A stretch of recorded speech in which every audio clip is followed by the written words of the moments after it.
Jadi nomor satu, Anda harus benar-benar melihat atau menoleh kiri kanan depan belakang. Maksudnya gimana? Noleh kemana-mana. Jadi silakan menoleh, memperhatikan sekeliling Anda, sekeliling tempat jualan Anda warung nasi ini siapa aja gitu loh. Jadi lihat sekitar tempat jualan warung nasi Anda itu lagi berjualan di dekat pemukiman atau perkantoran. Jadi caranya berbeda-beda, teman-teman. Kalau umpamanya Anda jual warung nasi di sekitar pemukiman, strateginya beda dengan Anda menjual warung nasi meningkatkan omset bila Anda berjualan di sekitar perkantoran. Halo Sobat Tribuners, apa kabar? Senang sekali rasanya saya Christine Ayu bisa kembali menyapa Tribuners. Kita akan kembali berbincang nih soal bisnis kuliner atau soal tips bisnis kuliner. Tentunya saya nggak sendirian karena sudah ditemani ahlinya, ditemani expertnya yang akan mengulas terkait hal ini. Ada Coach Ino, kita sapa dulu nih ya. Halo Coach Ino, selamat siang. Assalamualaikum.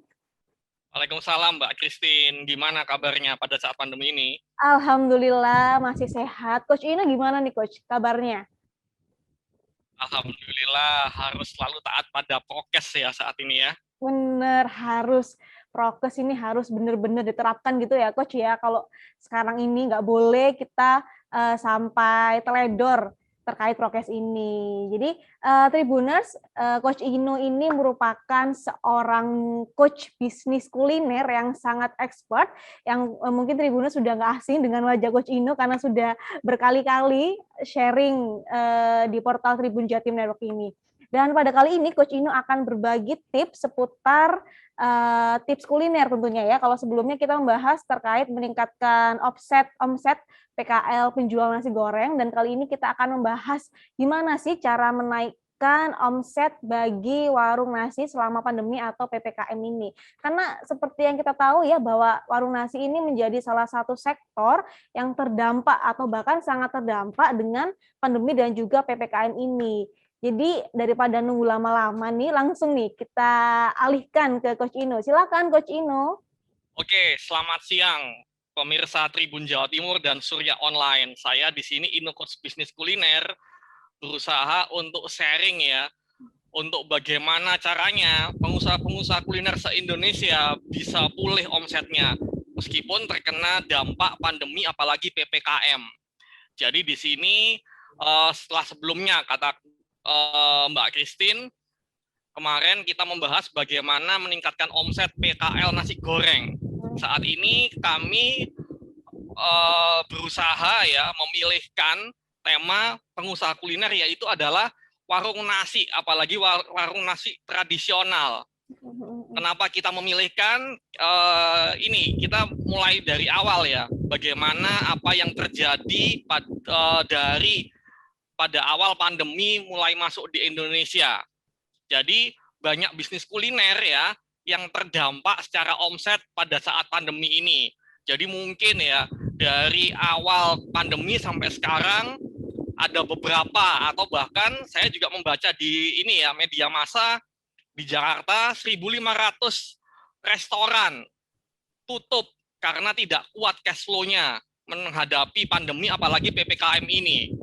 Tidak bisa makan di tempat, meskipun ada kebijakan dari pemerintah bisa makan tapi cuma 20 menit, dan juga banyak jalan yang ditutup, apalagi restoran-restoran besar, kalau umpamanya lokasinya di jalan yang ditutup, ya omsetnya benar-benar anjlok atau bahkan tidak ada konsumen sama sekali.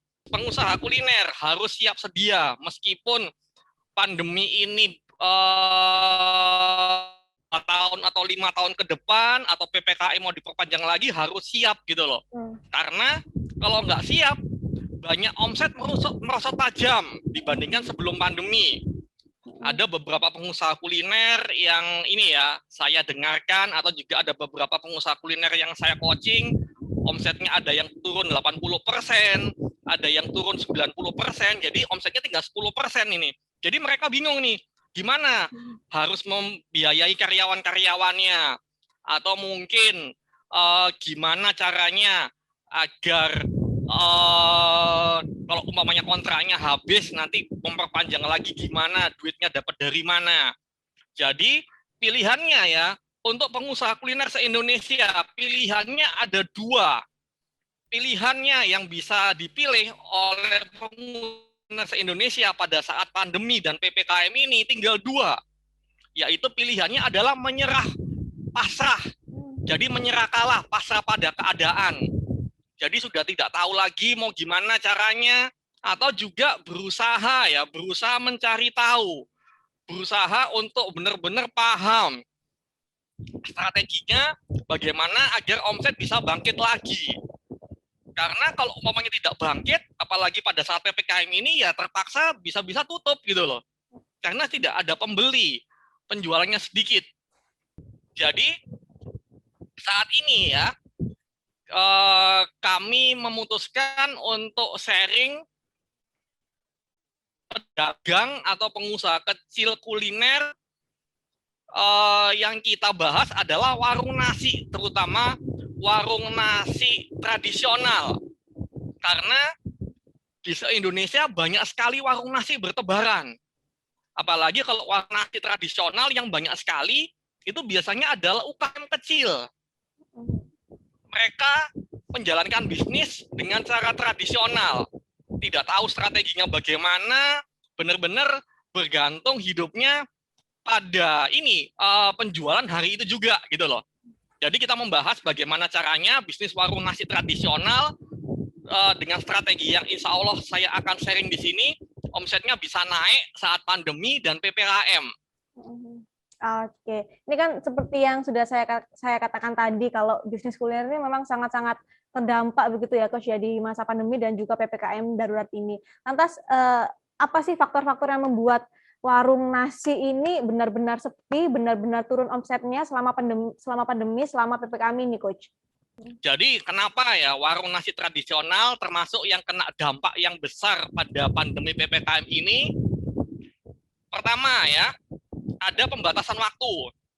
Jadi mungkin waktu kemarin PPKM sebelum tanggal 2 diperpanjang, banyak pengusaha atau penjual kuliner, apalagi warung nasi, yang ini menjerit ya, tidak ada pembelinya karena kalau beli di tempat digusur, digerebek, ada juga yang ditutup paksa, ada juga yang masuk pengadilan langsung dikasih denda sekian juta rupiah. Jadi banyak pengusaha-pengusaha kecil berteriak tidak bisa mendapatkan konsumen karena tidak boleh makan di tempat. Jadi meskipun ada punya pembatasan waktu makan di tempat, tapi cuma dikasih 20 menit aja gitu loh. Jadi kita lihat ya banyak meme yang kayak humor-humor kayak gitu. Orang makan di tempat berapa menit itu gimana gitu loh. Jadi kayak lomba lagi balapan. Ya 20 menit mulai sekarang gitu loh. Jadi cepet-cepetan segala macam gitu loh. Jadi nggak menikmati gitu ya Coach ya. Jadi kayak kurang nikmat gitu makannya ya Coach ya. Jadi kayak males gitu makan di warung jadinya. Jadi meskipun ya boleh makan di tempat 20 menit, ternyata hal itu kurang berpengaruh meningkatkan omset pada saat PPKM. Jadi mungkin ada dampaknya tapi kecil banget gitu loh. Apalagi kalau umpamanya pengusaha ini ya, pengusaha warung gitu loh. Jadi tidak ngefek gitu loh. Dan juga kita melihat ya pada saat mulai pandemi sampai sekarang, daya beli masyarakat rendah saat PPKM. Jadi untuk seseorang ya memutuskan untuk jajan di luar atau makan di luar, di warung nasi di luar segala macam, mereka akan berpikir berkali-kali, nggak dulu seperti sebelum pandemi gitu loh. Kalau umpamanya juga ini ya warung nasi kalau dia tempatnya itu di sekitar kantoran, pada saat PPKM ini ada pembatasan kan, kantor-kantor yang apa istilahnya ya, kantor-kantor yang benar-benar penting kayak pelayanan pembayaran, gas, kesehatan segala macam memang diperbolehkan ya, tapi ada pembatasan-pembatasan. Kalau umpamanya di luar itu peraturannya bahkan dilarang untuk pekerja atau karyawannya masuk kantor gitu loh. Jadi pada saat PPKM ini banyak kantor yang semakin sepi saat PPKM. Jadi penjual-penjual warung nasi tradisional yang jualannya itu target pasarnya adalah orang-orang kantoran bakal benar-benar gigit jari gitu loh. Karena konsumennya nggak ada. Jadi hal-hal itu yang kita lihat, kita analisa, hal itu yang terjadi pada penjual warung nasi tradisional. Dari hal-hal itu kita memberikan kesimpulan kita harus memakai strategi baru di pandemi dan PPKM ini.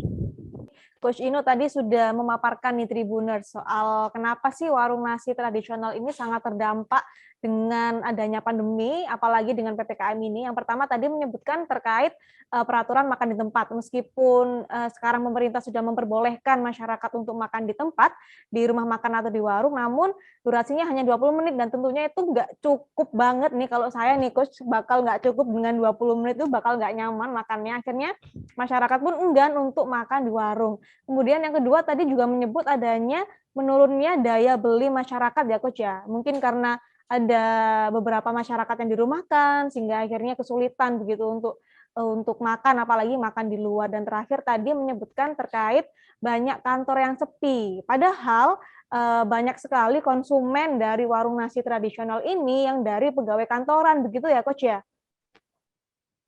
Iya, betul. Lantas dengan adanya permasalahan tadi, mungkin nggak sih Coach, penjual atau warung nasi tradisional ini bisa menaikkan omset begitu Coach? Karena melihat permasalahannya kan sangat sangat berat nih Coach. Ini gimana nih Coach Ino? Oke, jadi kali ini ya kita akan membahas 5 saja cara praktis. Jadi cara praktis ini adalah insya Allah kalau umumnya dikerjakan berdampak untuk meningkatkan omset. Oke, kita mulai dari nomor 1 ya. Jadi nomor 1, Anda harus benar-benar melihat atau menoleh kiri kanan depan belakang. Maksudnya gimana? Noleh kemana-mana. Jadi silakan menoleh memperhatikan sekeliling Anda, sekeliling tempat jualan Anda warung nasi ini siapa aja gitu loh. Jadi lihat sekitar tempat jualan warung nasi Anda itu lagi berjualan di dekat pemukiman atau perkantoran. Jadi caranya berbeda-beda, teman-teman. Kalau umpamanya Anda jual warung nasi di sekitar pemukiman, strateginya beda dengan Anda menjual warung nasi meningkatkan omset bila Anda berjualan di sekitar perkantoran. Jadi Anda kalau sudah tahu ya, umpamanya sekitar saya pemukiman Coach. Jadi kalau umpamanya sudah tahu ya, sekitar Anda itu pemukiman mungkin, jadi Anda harus memperhatikan kebutuhan mereka saat pandemi PPKM ini apa aja gitu loh. Jadi di sini saran saya pertama yang benar-benar awal, setelah benar-benar tahu sekitar itu apa, siapa aja, Anda harus fokus melayani masyarakat lingkungan sekitar. Jadi fokus aja di sana. Kalau umpamanya, Coach, kadang-kadang ada orang yang membeli di warung saya adalah orang yang lewat di depan, tapi bukan orang yang tinggal di sekitar saya. Jadi, kalau umpamanya konsumen-konsumen Anda itu bukan orang yang tinggal di sekitar, maksudnya pemukiman atau perkantoran itu jadikan bonus. Jadi target pasar Anda hanya orang-orang yang sekitar Anda. Jadi bukan orang yang lewat, sekedar lewat atau beli online. Kenapa tidak fokus di online? Karena kalau fokus di online, Anda bersaing dengan ratusan penjual nasi di sana. Jadi kalau umpamanya warung nasi Anda sudah legend ya, sudah legenda, sudah benar-benar terkenal. Jadi tidak butuh promosi lagi, Anda bisa sukses. Kalau umpamanya belanjanya, jualannya pakai online. Tapi kalau Anda biasa-biasa saja warung nasinya, jadi bagaimana caranya agar banyak orang tertarik? Biasanya kalau umpamanya penjualan online, Anda harus berani promo, diskon besar-besaran. Jadi biasanya penjual kuliner yang umpamanya diskon 50% atau 70% itu dipromokan oleh aplikasinya. Jadi umpamanya aplikasi ojek online-nya. Tapi Anda pedagang kecil gitu loh. Penjual warung nasi yang kecil, Anda tidak akan kuat kalau mainnya memberikan promo gila-gilaan seperti kayak gitu. Kalau perusahaan besar mungkin lah. Jadi Anda fokus menjual di sekitar. Kalau umpamanya Anda mendaftar di ojek online, itu jadikan bonus gitu loh. Mereka beli alhamdulillah, kalau nggak beli nggak apa-apa. Jadi fokus deh di sekitar Anda. Nomor 2 ya, jangan pernah bergantung pada orang yang makan di tempat. Meskipun sudah diperbolehkan cuma 20 menit. Jadi Anda fokus berjualan untuk konsumen yang bukan makan di tempat. Kalau ada yang makan di tempat, jadikan itu bonus. Yang seperti tadi, mereka mau beli alhamdulillah, nggak beli ya nggak apa-apa. Jadi Anda fokus menjual untuk orang-orang yang membungkus. Take away umpamanya, bahasa kerennya take away gitu loh. Jadi Anda fokus di sana gitu loh. Jadi Anda fokus menjual makanan yang dibungkus. Bisa untuk hal ini bisa dilakukan kalau konsumen Anda di sekitar Anda itu adalah perkantoran. Jadi Anda harus punya banyak menu dalam kemasan. Jadi gimana caranya agar kemasan Anda, bungkus Anda itu bisa dimakan di ruang kantor mereka.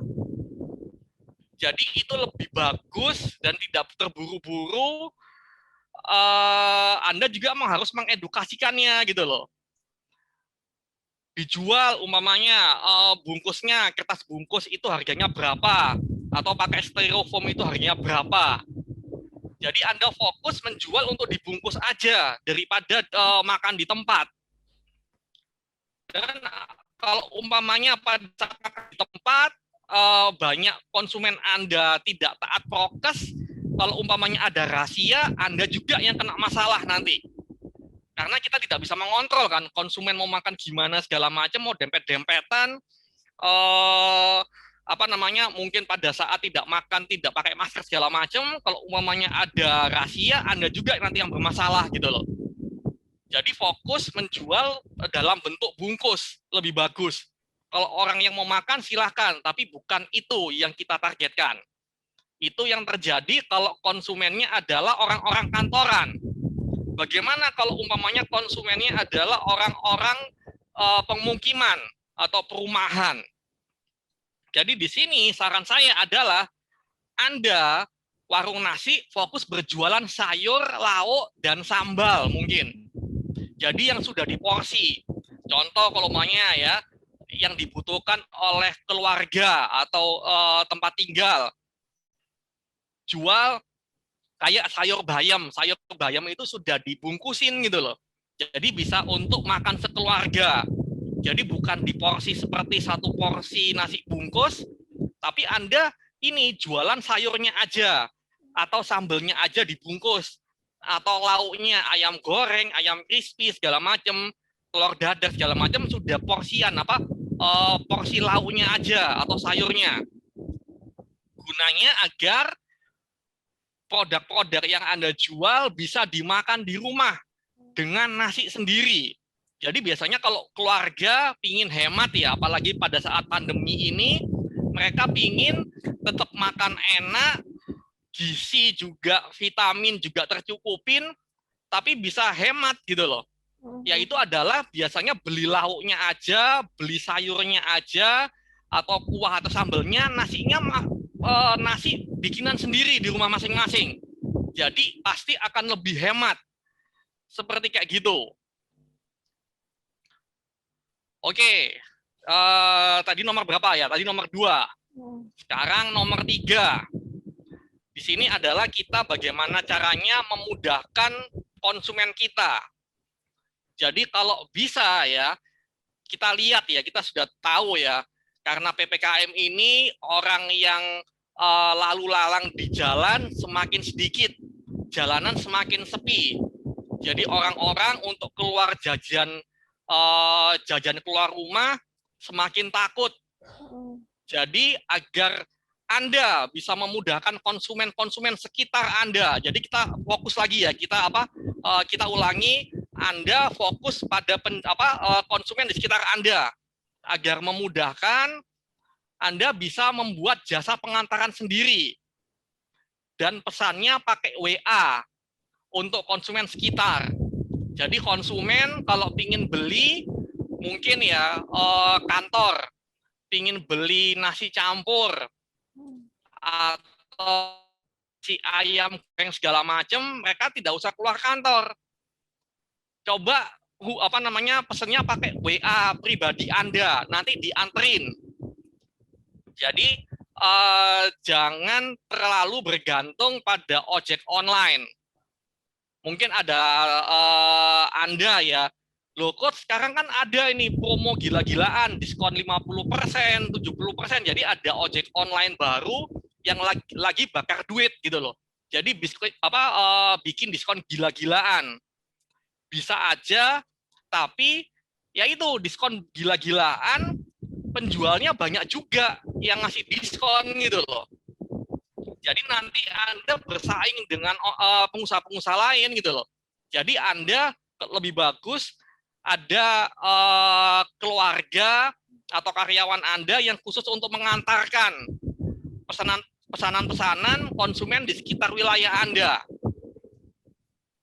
Dan juga agar lebih memudahkan, jadi jangan sampai ya, ada kantor mungkin beli 1 bungkus, minta diantar. Setelah nyampe di warung, ada lagi minta 1 bungkus, kan capek kan itu bolak-balik gitu loh. Jadi bisa juga Anda memberikan ongkos kirim, jadi ada biaya antar. Bisa free ongkir dengan belanja minimal sekian rupiah. Contoh umpamanya untuk nganter ke gedung perkantoran A umpamanya. Bisa free ongkir kalau umpamanya pembelian minimal 25.000 atau 30.000. Jadi agar orang yang minta antar itu nyari teman bareng-bareng gitu loh. Agar pesen bareng-bareng biar biar lebih banyak, jadi bisa free ongkir. Jadi agar efisien tenaga dan waktu. Seperti kayak gitu. Kalau untuk penjual konsumen perumahan gimana ya Mbak Christine ya caranya ya? Dari tadi kan kita ngomong ini kan pekerja kantoran terus. Kalau perumahan gimana ya? Ada nggak ya tips-tips yang lebih oke mungkin ya? Bagaimana menurut Mbak Christine? Kalau perumahan ya Coach, ini kan kalau orang rumah kan kebanyakan yang tadi Coach bilang sudah ada nasi, tinggal beli lauk. Kalau nggak gitu, sudah masak nasi plus lauk, tinggal kurang camilannya nih Coach. Kalau saya kayak gitu sih Coach. Kalau dari Coach itu seperti apa nih Coach? Oke. Betul. Jadi memang kalau ke keluarga ya sekarang pingin agar lebih hemat. Jadi strategi nomor 4, kita harus memberikan solusi untuk mereka agar mereka bisa lebih hemat lagi. Gimana caranya lebih hemat ya? Jadi nomor 4 ya, buat paket pembelian. Semakin banyak belanja, semakin hemat. Jadi mungkin ya kalau banyak konsumen tidak diedukasikan, tidak diarahkan, mereka tidak kepikiran gitu loh. Jadi udah deh saya cuma beli untuk 2 porsi aja untuk 2 orang. Tapi kalau diedukasikan, kalau beli untuk 4 orang nanti bisa dapat diskon loh. Atau mungkin kalau untuk beli untuk 4 orang atau sekeluarga nanti dapat gratis ini dan itu. Jadi bagaimana memaksa secara halus konsumen Anda agar mereka beli lebih banyak. Jadi kalau maunya benar-benar beli lebih banyak, kadang-kadang dipaksakan bisa untuk makan 2 kali. Jadi bisa untuk makan malam dan juga bisa untuk sarapan pagi besok. Jadi buat paket untuk bisa dimakan sekeluarga, belanja lebih banyak, lebih murah. Solusi lebih hemat untuk dimakan sekeluarga. Saran saya adalah diedukasikan kata-kata hemat ini gitu loh. Jadi tulisan paket hemat keluarga. Beli apa dapat apa. Jadi kadang-kadang kalau tidak ada tulisan hemat atau hemat sekeluarga, kadang-kadang mereka biasa aja gitu loh. Halah, hematnya kayak gimana sih? Tapi kalau ada tulisan hemat sekeluarga atau mungkin paket hemat PPKM, mereka bahkan kepikiran, oh iya ya, bisa lebih hemat lagi, nggak apa-apa deh, saya beli banyak, nanti bisa dimakan 2 kali, jadi mungkin untuk makan siang sama makan malam mungkin, atau makan malam sama besoknya sarapan. Jadi harus diedukasikan gitu loh.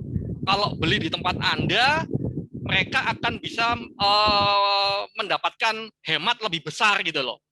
Jadi caranya ya, mungkin selain diskon, saran saya bisa memberikan strategi beli banyak bisa dapat gratis atau free macam-macam. Jadi contohnya beli 4 dapat free kerupuk atau es teh atau segala macam yang produknya itu cost-nya atau biayanya kecil tapi marginnya tinggi gitu loh. Contoh ya, mungkin beli 4 porsi dapat es teh gratis. Es teh itu 1 gelas itu biayanya berapa? Paling nggak sampai Rp1.000. Tapi dijual itu bisa Rp3.000. Jadi keuntungannya besar banget gitu loh.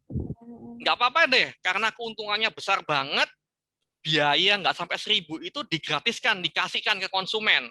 Tapi syaratnya adalah mereka harus beli banyak.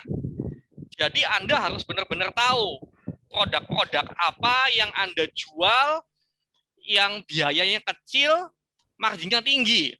Jadi agar konsumen Anda ya benar-benar punya keinginan untuk beli lebih banyak. Kalau Anda konsumen Anda beli lebih banyak, omset Anda juga akan lebih besar. Meskipun Anda tidak mendapatkan margin dari es teh, nggak masalah. Yang penting produk Anda banyak laku, cepat habis, daripada nggak ada yang beli atau yang beli cuma sedikit gitu loh. Jadi harus pakai strategi seperti kayak gitu. Selanjutnya kita strategi nomor 5.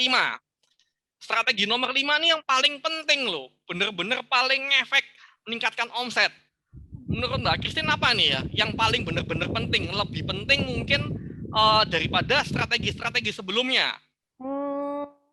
Kalau saya kayaknya ukuran makanannya deh, Coach. Betul, betul. Jadi pada saat pandemi ini ya, mereka pingin berhemat. Kalau umpamanya ngelihat ya makanan-makanan yang ukurannya jumbo-jumbo, harganya murah, mereka kadang-kadang ini lapar mata gitu loh. Lapar mata, benar-benar. Lapar mata. Jadi mungkin bisa dimakan atau mungkin dibagi 2 untuk makan sekarang sama nanti. Jadi contohnya ya, kalau Anda jual telur dadar, bikin pada saat pandemi ini, terutama PPKM, buatlah produk telur dadar yang besar banget, harganya murah. Gimana caranya? Porsinya itu jumbo banget, telur dadarnya tapi murah. Jadi caranya adalah Anda harus menggunakan tepung yang banyak. Jadi kalau umpamanya ya telurnya mungkin ya normal lah, satu butir. Tapi kalau tepungnya banyak itu kan benar-benar mekar gitu loh. Jadi jumbo-jumbo harganya murah. Atau juga Anda jual ya mungkin kayak gorengan, kayak tempe. Tempenya tempe tepung. Jadi tepungnya itu dibanyain jadi benar-benar crispy, gede, harganya murah. Atau juga bikin ya kayak dadar jagung umpamanya ya. Dadar jagung juga gimana caranya agar dadar jagungnya tuh jumbo-jumbo tapi harganya murah gitu loh. Dan ini juga banyak dilakukan oleh pengusaha ayam goreng. Jadi bikin ayam goreng crispy, ayamnya kecil banget gitu loh. Tapi itu taburan apa namanya apa ya istilahnya coating ya. Coating itu apa lapisan dari ininya dari tepungnya itu tebal banget gitu loh. Jadi benar-benar ayamnya itu menggoda besar-besar tapi harganya murah. Karena ayamnya kecil sebenarnya. Tapi tepungnya yang banyak banget gitu loh. Jadi itu diedukasikan ya, apa ditulis gitu loh. Porsi jumbo pandemi atau porsi jumbo PPKM gitu loh. Jadi yang jualnya itu yang besar-besar, yang apa namanya porsinya banyak-banyak, lauknya, tapi sebenarnya kosnya kecil gitu loh. Insya Allah kalau umpamanya konsumen banyak yang tahu, apalagi sudah ada free ongkir ya untuk pengantaran konsumen sekitar, mereka pasti insya Allah banyak yang beli. Seperti kayak gitu. Seperti kayak gitu. Siap. Luar biasa dari Coach Ino tadi sudah menyebut 5 tips. Cuma 5 ini benar-benar ampuh untuk menaikkan omset. Tadi yang pertama saya sebutkan kembali, yang pertama tadi terkait penjual nasi ini atau warung nasi ini harus fokus dengan kebutuhan di sekitar. Apakah ada di sekitar perumahan, permukiman, atau di perkantoran, karena kebutuhan antara keduanya berbeda. Kemudian yang kedua, jangan fokus dengan pembeli yang makan di tempat, karena meskipun diperbolehkan, tapi hanya dengan waktu 20 menit. Jadi lebih baik jangan fokus dengan konsumen yang makan di tempat. Kemudian tadi menyebutkan yang ketiga, ada inovasi pemesanan via WhatsApp dan diantarkan langsung begitu ya Coach ya. Jadi tidak usah bergantung kepada ojek online, jadi bisa mengantarkan langsung ke konsumen biar kosnya juga lebih murah. Kemudian yang keempat tadi menyebutkan untuk memberikan paket ya Coach ya.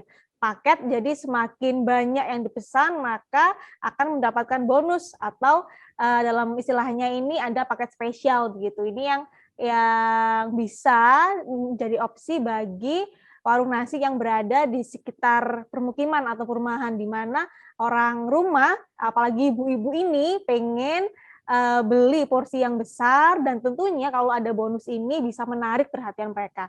Dan terakhir tadi menyebutkan kan yang paling penting ya Coach ya, jadi membuat sajian ini jumbo tapi dengan harga yang murah. Oke nih Coach.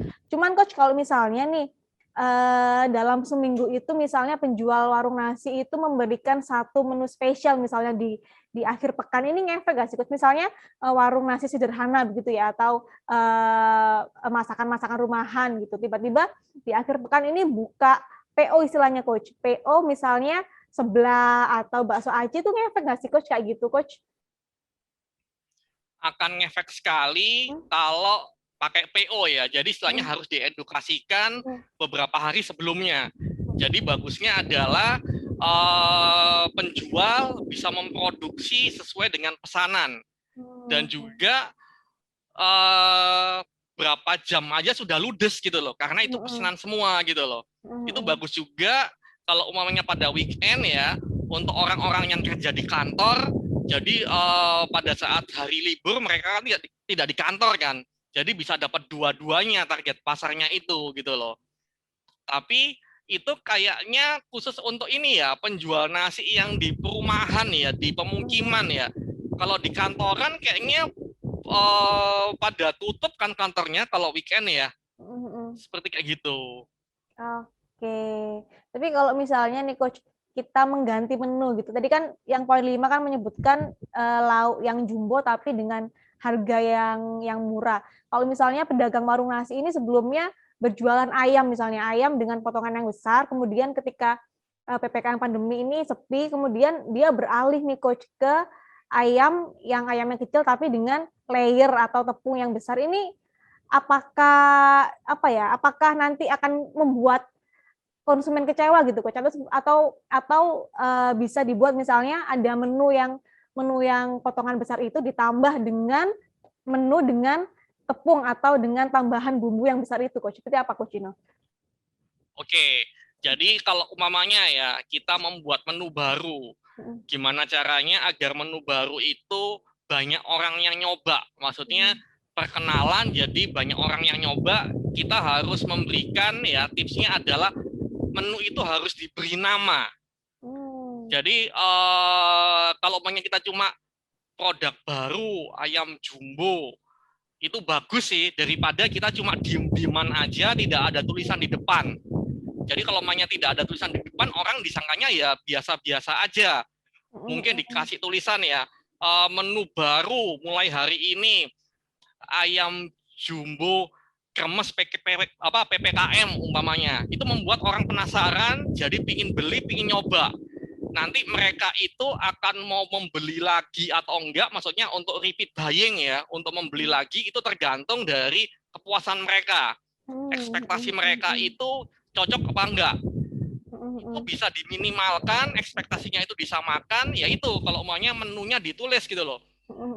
Ayam goreng jumbo crispy PPKM. Jadi kalau maunya ada tulisan PPKM-nya, jadi ngerti produk ini khusus untuk orang-orang yang kena masalah pada saat PPKM gitu loh. Jadi akhirnya, waduh, saya juga merasa saya kena masalah nih PPKM ini, produk ini cocok banget gitu loh. Jadi ini ya pakai istilahnya kalau ilmu saya namanya hypnoselling gitu.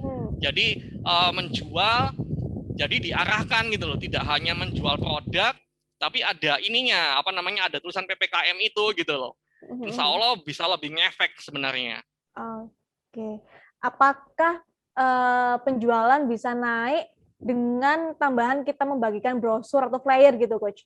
Misalnya ada warung di tengah perumahan misalnya ya, kemudian ada menu baru, karena jarang orang lewat di situ, jarang orang lihat tulisan ada ayam jumbo PPKM tadi, terus si penjual ini membagikan flyer gitu, Coach, atau membagikan brosur ke sekitar, ini ngefek nggak sih, Coach?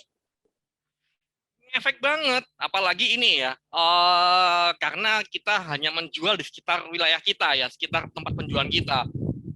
Ingin nggak caranya biar bisa lebih ngefek lagi daripada itu? Gimana nih, Coach? Kok saya yang penasaran ya?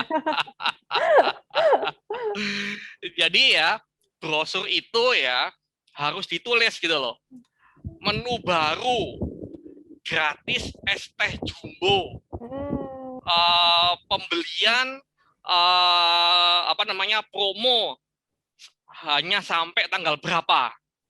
Jadi produknya benar-benar menggoda. Jadi istilahnya ada produk kayak ayam goreng crispy jumbo PPKM, itu sudah membuat orang penasaran kayak gimana sih jumbo crispy ada PPKM lagi gitu loh. Benar-benar membuat orang tertarik kan. Tapi kalau orang tertarik, apakah pasti 100% dia benar-benar beli? Nggak selalu sih, Coach. Pasti nggak selalu kan. Nggak selalu. Kita memaksimalkan benar-benar membuat orang benar-benar beli, yaitu pakai promo itu gitu loh. Jadi pembelian maksimal sampai tanggal sekian akan dapat free es teh jumbo atau free apa. Kita gratiskan, free-nya itu yaitu produk yang cost-nya itu benar-benar murah dan keuntungannya besar. Es teh itu marginnya gede banget gitu loh. Jadi mungkin ya beli 3 potong atau 4 potong ayam goreng jumbo crispy gratis es teh selama promo sampai tanggal ini. Jadi karena ada limitnya, ada rentang waktunya ya, mereka benar-benar ya udah deh beli. Apalagi ditulis di bawahnya, pesan tidak perlu keluar rumah, cukup hubungi WhatsApp ini. Jadi dia tuh pesan itu cuma WhatsApp aja, bisa di free ongkir apalagi gitu loh. Jadi orang yang membaca brosur itu ya, kalau dia tidak membeli, seolah-olah dia akan menjadi orang yang terbodoh sedunia. Jadi benar-benar digoda banget.